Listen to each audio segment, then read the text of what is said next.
قرآن پاک نے کہا یہودیوں پہ اللہ نے ذلت مسلط کر دی ہے، یہ ذلیل ہے، ان کا کوئی دیش نہیں، یہ جہاں انہوں نے قبضہ کیا ہوا نا فلسطین میں، یہ قبضے کی جگہ ہے اور ایک مٹھی بھر ملک ہے، شاید 60-70 لاکھ آبادی ہو اسرائیل کی۔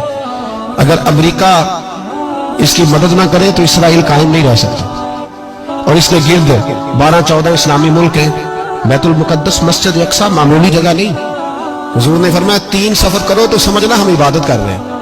کون کون سے؟ فرمایا اگر بیت اللہ جاؤ تو عبادت سمجھ کے جانا، مسجد نبوی کی طرف جاؤ تو عبادت ہے، اور مسجد اقصیٰ کی طرف جاؤ تو یہ بھی عبادت ہے۔ اور فرمایا مسجد اقصیٰ میں جس نے ایک نماز پڑھی اسے 25,000 نمازوں کا ثواب ملے گا۔ یہ وہ مسجد ہے جس کے ساتھ معراج شریف جڑا ہوا ہے۔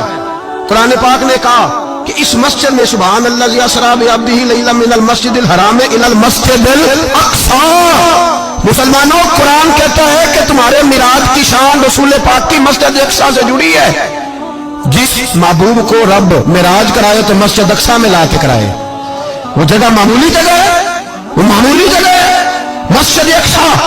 نبی پاک نے وہاں نبیوں کی امامت کرائی، 17 مہینے اس مسجد کی طرف منہ کر کے تیرے اور میرے رسول نے نمازیں پڑھی۔ چھوٹی جگہ ہے، اور پوری دنیا کا مسلمان اسے چاہیے شرم سے گڑ جائے۔ ایک امریکہ کا صدر بول کے کہتا ہے کہ اسرائیل کو اجازت ہے اسے دارالحکومت بنائے، اور مسلمان حکمران بیان دے رہے ہیں ظالموں، لٹیرو، تم اپنی سیاستیں چمکانے کے لیے پہلے ایک دوسرے کو گالیاں دیتے ہو، پھر اکٹھے بیٹھ جاتے ہو نمبرنگ کرنے کے لیے۔ تم دین کے اس مسئلے میں سارے اکٹھے کیوں نہیں بیٹھے؟ سارے پاکستان کے سیاستدانوں کو، علماء اور مشائخ کو چاہیے تھا ایک پیج پہ اکٹھے ہوتے، اکٹھے بیٹھ کے ایک بیان ہی دے دیتے، ایک بات ہی کر دیتے۔ پھر میرا سلوٹ ہے ترکی کے صدر کو، پھر میرا سلوٹ ہے ترکی کے صدر کو۔ عجیب بات ہے نا کہ اس کے پاس ایٹمی طاقت آپ سے کمزور ہے، آپ کی تگڑی ہے۔ اس کے پاس جو فوجی طاقتیں ہیں وہ اپنی جگہ پر، آپ کی فوجی طاقتوں کا لوہا مانتی ہے دنیا، لیکن پھر مجھے کہنے دو نا، میدان میں بندہ ایٹمی طاقت سے نہیں لڑتا، ایمان کی قوت سے لڑتا ہے۔